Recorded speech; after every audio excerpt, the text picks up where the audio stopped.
Lynn Bradley's story is one of the most unsettling mysteries that continues to haunt investigators and her family even today, because her disappearance aboard a cruise ship in 1998 is filled with details that simply don't make sense and leave behind a trail of questions that nobody's been able to fully answer. Amy was a 23-year-old vibrant young woman from Virginia. She was described as athletic, outgoing, and deeply loved by her family. She had just graduated from college and was excited to start a new chapter in her life. Her parents, Ron and Iva, along with her brother Brad, decided to take a Caribbean cruise aboard the Royal Caribbean ship Rhapsody of the Seas. It was meant to be a relaxing family vacation, but it turned into a nightmare that never ended. On March 24, 1998, just one day after the ship set sail, Amy vanished in the most bizarre circumstances. She was last seen on the balcony of her family's cabin early in the morning. Her father, Ron, woke up around 5:30 a.m., saw her sleeping on a lounge chair, and went back to bed, but when he got up again, just half an hour later, Amy was gone. The ship was in the waters off the coast of Curacao, and the mystery began immediately. The first strange thing is how quickly she vanished within that short window. She seemingly disappeared without leaving a trace. There were no signs of a struggle, no witnesses claiming they saw her fall overboard, and no evidence suggesting she simply walked off the ship. Her belongings, including shoes and ID, were still in the cabin. Investigators initially suggested she might have fallen into the ocean, but her family insisted.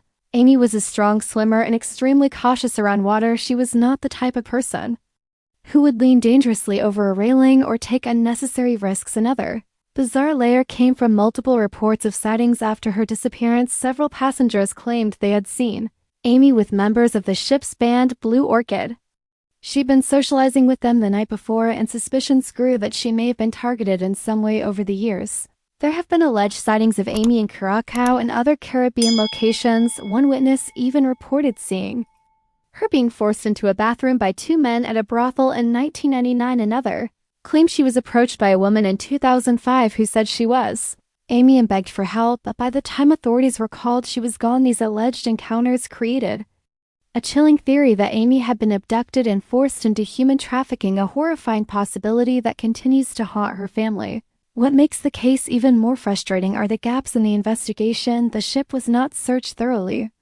At the time, the authorities delayed notifying other ports, and the FBI only got involved after precious hours were lost. It's as if every step that could have been taken was either ignored or mishandled. The family has always believed that the cruise line did not do enough to protect their daughter or search for her quickly enough. The weirdest part is that despite hundreds of leads, sightings, and even photos that surface claiming to show Amy alive, none have been conclusively proven.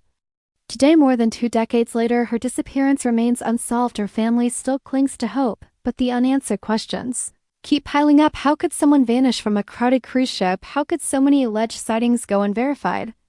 And why have authorities never been able to connect the dots? The Amy Bradley case is not just about one missing woman. It is about a series of haunting details that make no sense in a family's endless fight for the truth.